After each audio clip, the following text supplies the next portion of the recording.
అమ్మ స్వర్గానికి ఎక్కుతానందట. పాకిస్తాన్ ప్రధాని మాటలు కూడా అచ్చుకుద్దినట్లు అలానే ఉన్నాయి.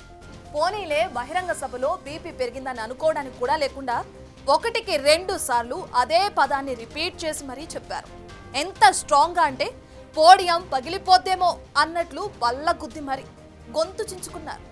భారత్ ను అధిగమించకపోతే నా పేరు షహబాజ్ షరీఫే కాదంటూ పాపం ఆవేశంగా కమిట్ అయిపోయారు. ఇప్పుడు షహబాజ్ పేరు మారుతుందో లేదంటే పేరే లేని ప్రధానిగా పాక్ చరిత్రలో నిలిచిపోతారో ఏమో కానీ ఇప్పుడు పాక్ ప్రధాని మాటలు 2 దేశాల్లోనూ తీవ్రమైన చర్చకు దారితీశాయి. ఇంతకీ ఆయన ఇంతగా ఎందుకు ఆవేశపడ్డారు? అసలు షహబాజ్ శపథం నెరవేరడానికి ఛాన్స్ ఉందా?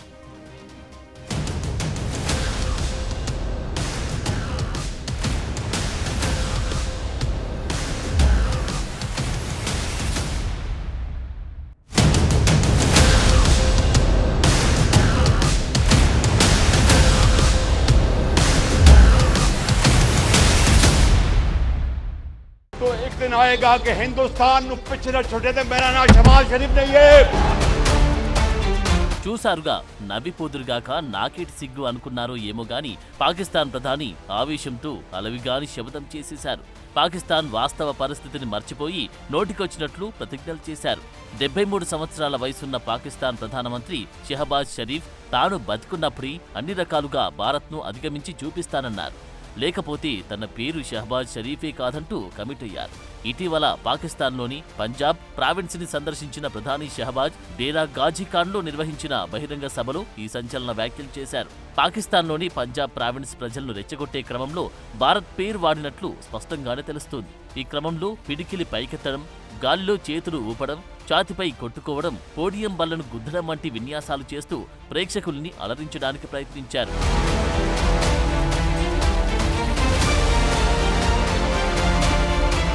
నిజానికి పాకిస్తాన్ తీవ్రమైన ఆర్థిక సంక్షోభంతో కొట్టుమిట్టాడుతోంది. మరోవైపు వేర్పాటువాదం, ఉగ్రవాదం సమస్యలు పాకిస్తాన్ను పట్టిపీడిస్తున్నాయి.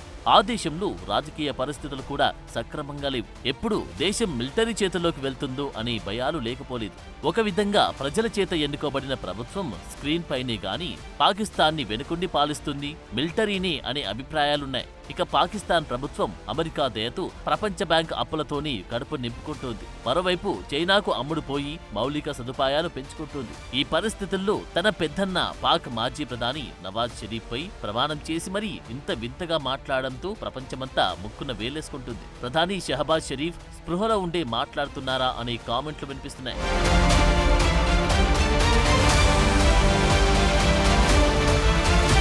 ఉన్నది లేనట్టు, లేనిది ఉన్నట్టు చెప్పుకోవడం పాకిస్తాన్కు కొత్తేమీ కాదు. భారత్ విషయంలో అయితే మరింత ఓవరాక్షన్ చేయడం పాక్కు పార్టీషన్తో పెట్టిన విద్య. పులిని చూసి నక్క వాత పెట్టుకున్నట్లు ఎప్పుడు చూసినా భారత్తో పోల్చుకుంటూ పోటీకి దిగుతోంది. ఇదే క్రమంలో ఇప్పుడు పాక్ ప్రధాని షహబాజ్ దాంబీకాలు పలికారు. పాకిస్తాన్ ప్రస్తుతం ఎదుర్కొంటున్న సమస్యను అధిగమించడానికి మనం పగలు రాత్రిళ్లు కష్టపడాలని, అదృష్టం ఎల్లప్పుడూ మన వైపే ఉంటుందని, పాకిస్తాన్ ఆర్థిక వ్యవస్థ అభివృద్ధిలో భారత్ను వెనక్కు నెట్టకపోతే నా పేరు మార్చుకుంటానని షహబాజ్ ప్రగల్భాలు పలికారు. పాకిస్తాన్లో ప్రజల పరిస్థితిని మెరుగుపరచడానికి అంతా పగలు రాత్రి పనిచేయాలని, నా గొంతులో ప్రాణమున్నంత వరకు మనమందరం కలిసికట్టుగా పోరాడి భారత్ను ఓడిద్దామని పంజాబ్ ప్రావిన్స్ ప్రజలను రెచ్చగొట్టారు. तो मैं आपको कहना चाहता हूं कि सब्र और तहम्मुल, मेहनत और मेहनत, दिन रात मेहनत करेंगे.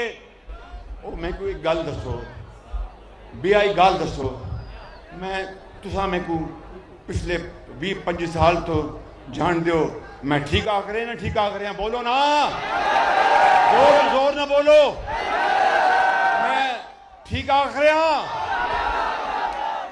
मैं थोड़ी जो खिदमत की थी, गाल कट की थी और कम ज़्यादा थी गया. ये मेरी आदत है. मेरे अल्लाह बख्शे वालिद साहब मैं को गल सिखाई, मियाँ नवाज शरीफ को सिखाई. तो मैं थोड़ो एक वादा कर चले कि पाकिस्तान असी इंशाअल्लाह उस रब नूं मंजूर है, रब सोने नूं मंजूर है, उस रब सोने नूं मंजूर होया तो इंशाअल्लाह मेहनत करांगे, रात दिन मेहनत करांगे. तो एक दिन आएगा कि हिंदुस्तान नु पिछले छोटे थे मेरा नाम शहबाज शरीफ नहीं है. షహబాజ్ షరీఫ్ గొంతు చించుకొని ఇచ్చిన హామీకి గ్రౌండ్లో చప్పట్లు మోగాయి కానీ మీడియాలో, ముఖ్యంగా సోషల్ మీడియాలో వ్యంగ్యాస్త్రాలు విసురుతున్నారు. ఆచరణకు సాధ్యం కాని ప్రకటనలతో ప్రధాని షహబాజ్ పాకిస్తాన్ ప్రజలను రెచ్చగొడుతున్నారంటూ ప్రపంచవ్యాప్తంగా విమర్శలు వస్తున్నాయి. ఇక స్వదేశంలో అయితే దమ్ముంటే సాధించి చూపించండి కానీ మాటలతో కోటలు కట్టొద్దంటూ ఎద్దేవా చేస్తున్నారు. క్షేత్రస్థాయిలో పాకిస్తాన్ పరిస్థితి ఎలా ఉందో ప్రజలకు చెప్పకుండా ఇష్టమొచ్చినట్లు హామీలిస్తే ఎవరు నమ్మరంటూ చాలా మంది కామెంట్లు చేస్తున్నారు. కొంతమంది నెటిజన్లు షహబాజ్ పేరు మార్చితే కొత్తగా ఏం పేరు పెట్టాలా అని రకరకాల పేర్లతో ఇంటర్నెట్ ని ముంచెత్తుతున్నారు. ఇంకొందరు చూస్తే పాకిస్తాన్ కామెడీలో భారత్ ను అధిగమించిందని, అందులో భారతీయులు వెనుకబడి ఉన్నారన్నారు. పాకిస్తాన్ ఆర్థిక వ్యవస్థ విషయానికి వస్తే భారత్ కంటే కనీసం 30 సంవత్సరాలు వెనుకబడి ఉందని, అది కూడా ప్రపంచ సహాయం ఉండబట్టినని, లేకపోతే ఈ గ్యాప్ 100 సంవత్సరాలకు మించే ఉంటుందని ఎగతాళి చేస్తున్నారు. పాకిస్తాన్ ఆర్థిక సవాళ్లతో పోరాడుతూనే ఉందని, అంతర్జాతీయ ద్రవ్యనిధి చైనా, అరబ్ దేశాలకు భారీగా రుణపడి ఉందని, ఇలాంటి హామీలు ఎన్ని ఇచ్చినప్పటికీ పాకిస్తాన్ ఆర్థిక ఇబ్బందులు ఇప్పుడిప్పుడే పరిష్కారం కావని విమర్శకులు వాదిస్తున్నారు.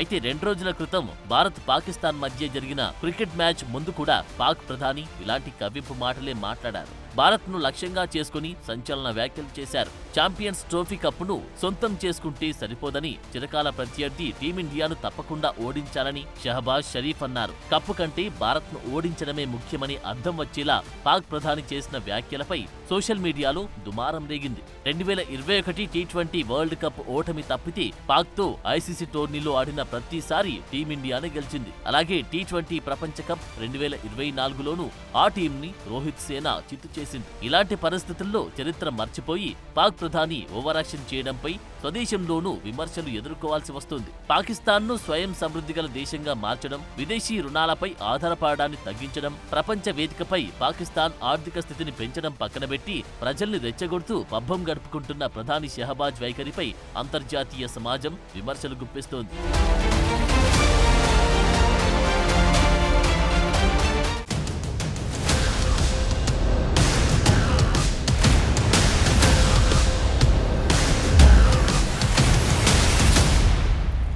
అందితే జుట్టు, అందకపోతే కాళ్ళు అన్నట్టుంది పాక్ వైఖరి. ఇటీవలే ఇరు దేశాల మధ్య సమస్యలను శాంతియుతంగా పరిష్కరించాలనుకున్నామని ప్రధాని షహబాజ్ స్వయంగా వెల్లడించారు. కట్ చేస్తే టోన్ మారింది. మీ అంతు తేలుస్తాం అన్నట్లు గొంతులెచ్చింది. అయితే గ్రౌండ్ లెవెల్లో సీన్ వేరు.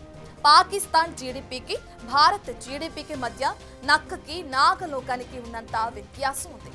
అన్ని రకాలుగా పాకిస్తాన్ సమస్యల్లో మునిగిపోయింది. ఊబిలో కూరుకుపోతున్న పాకిస్తాన్ను ముందు పైకి లేపాలి. ఇక ఆ తర్వాతే ఇతర దేశాలతో పోటీ సంగతి ఆలోచించాలి. కానీ పాక్ ప్రధాని మాటలు దీనికి విరుద్ధంగా, వెర్రితనంగా కనిపిస్తున్నాయి.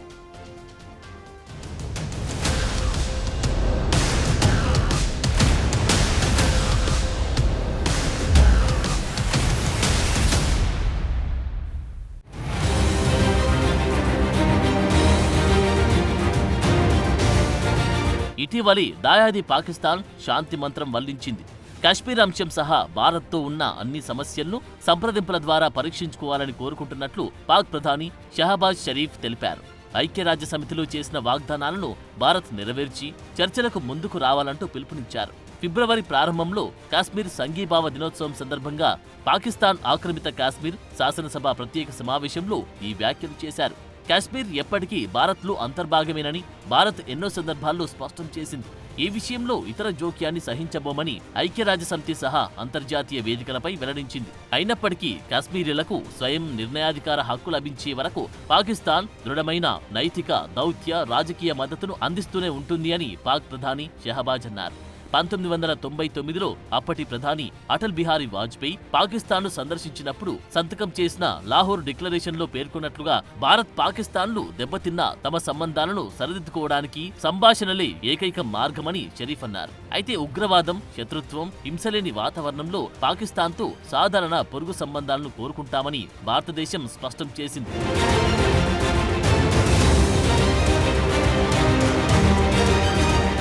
అయితే ప్రధాని షహబాజ్ తాజా ప్రకటన మరింత పోటీతత్వాన్ని సూచించినట్లే కనిపిస్తోంది. పాకిస్తాన్ ఆర్థిక, రాజకీయ సవాళ్ల మధ్య ఇది ఎంతవరకు సాధ్యమనే ప్రశ్నను లేవనెత్తుతోంది.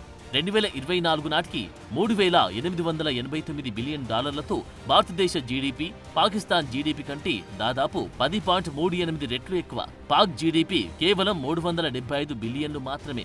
ఇక భారతదేశంలో ఆర్థికంగా అతిపెద్ద రాష్ట్రమైన మహారాష్ట్ర జీడీపీ $454 బిలియన్. ఇది పాకిస్తాన్ కంటే చాలా ఎక్కువ. అలాగే ఇండియాలో రెండవ అతిపెద్ద ఆర్థిక వ్యవస్థ ఉన్న తమిళనాడు జీడీపీ 298 బిలియన్లు. ఇది పాకిస్తాన్కు దాదాపు దగ్గరగా ఉంది. ఇది పక్కన పెడితే ఇప్పటికే భారతదేశం ప్రపంచంలో 5వ అతిపెద్ద ఆర్థిక వ్యవస్థగా అవతరించింది. ఇక పర్చేసింగ్ పవర్ ప్యారిటీ పీపీపీ ప్రకారం చూస్తే త్వరలోనే ప్రపంచంలో 3వ అతిపెద్ద ఆర్థిక వ్యవస్థగా ఎదిగేందుకు రేసులో స్పీడ్గా పరిగెత్తుతోంది. అదే తరుణంలో పాకిస్తాన్ ఆర్థిక వ్యవస్థ ర్యాంకింగ్ 44వ స్థానంలో ఉంది. ఇక దాని పీపీపీ ర్యాంకింగ్ 26వ స్థానంలో ఉంది. అంటే భారత్ ప్రపంచంలో 3వ అతిపెద్ద ఆర్థిక వ్యవస్థగా మారే సమయానికి పాక్ 26వ స్థానంలో ఉంటుంది.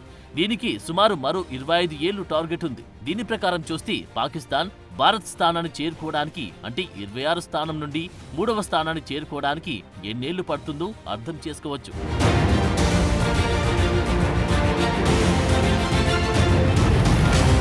నిజానికి 2024లో భారతదేశ తలసరి ఆదాయ మారకపు రేటు ఆధారంగా పాకిస్తాన్ కంటే 1.7 రెట్లు ఎక్కువగా ఉంది. ఇది ఆల్ టైమ్ హై కూడా.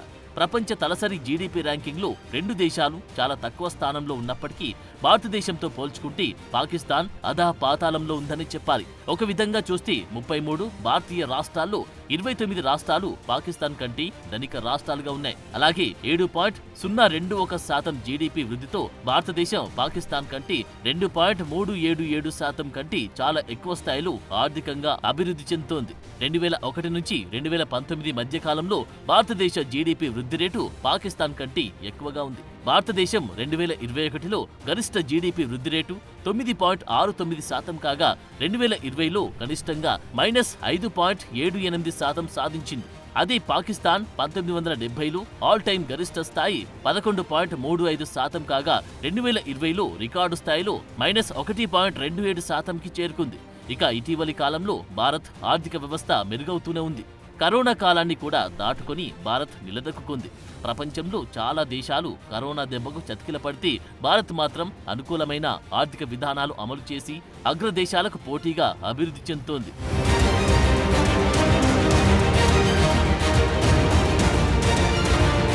గతంలో భారతదేశం రాబోయే దశాబ్దంలో అంటే 2048 నాటికి ప్రపంచంలో రెండవ అతిపెద్ద ఆర్థిక వ్యవస్థగా నిలబడుతుందని అంచనా వేయగా గతేడాది రిజర్వ్ బ్యాంక్ డిప్యూటీ గవర్నర్ అభిప్రాయం ప్రకారం 2031 నాటికి భారతదేశం ప్రపంచంలోని రెండో అతిపెద్ద ఆర్థిక వ్యవస్థగా ఉంటుందని, 2060 నాటికి ప్రపంచంలోని అతిపెద్ద ఆర్థిక వ్యవస్థగా అవతరించే ఛాన్స్ ఉందన్నారు. దీన్ని బట్టి రాబోయే 25 సంవత్సరాల్లో భారత్ ఆర్థిక వ్యవస్థ అమెరికాను కూడా దాటేస్తుందని ఆర్బీఐ అంచనా వేస్తోంది.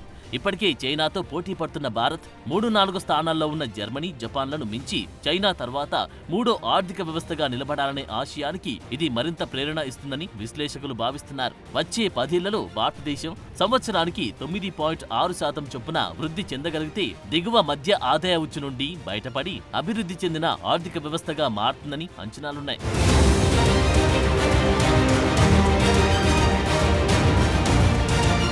మరోవైపు పాకిస్తాన్లో పరిస్థితులన్నీ అల్లకల్లోలంగానే కనిపిస్తున్నాయి. 2023లో పాకిస్తాన్ నిర్మాణాత్మక సంస్కరణలు చేపట్టడంలో దీర్ఘకాలిక వైఫల్యం కారణంగా ఆర్థిక, రాజకీయ, భద్రతా సంక్షోభాలు ఎదుర్కొంది. పాకిస్తాన్ ప్రమాణాల ప్రకారం చూసినా పరిస్థితిని చక్కదిద్దే మార్గాలు కనిపించట్లేదు.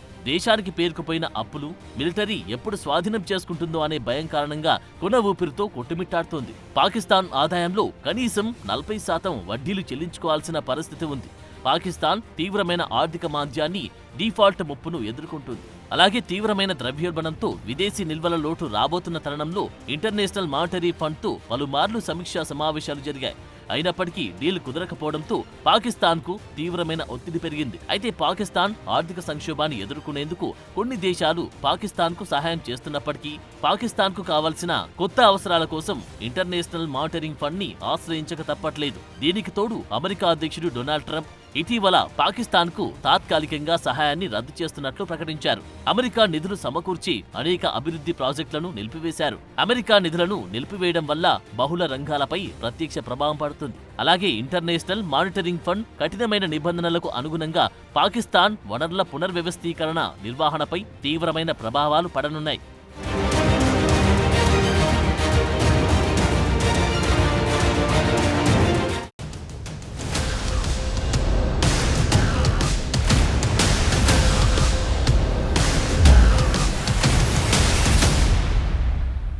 ఇప్పుడు పాకిస్తాన్ ఉన్న పరిస్థితుల్లో ఆర్థికంగా భారత్ను అధిగమించడం అన్నది సాధ్యమయ్యే పని కాదు. ఇది ఎంత త్వరగా పాక్ ప్రధాని షహబాజ్ తెలుసుకుంటే ఆ దేశానికి అంత మంచిదన్నది అంతర్జాతీయ విశ్లేషకుల మాట. మరి ఎప్పటికైనా ప్రధాని షహబాజ్ కళ్ళు తెరుస్తారో లేదంటే పగటి కలలు కంటూ కాలం వెళ్లదీస్తారో చూడాలి. For more videos like this, subscribe Big TV channel.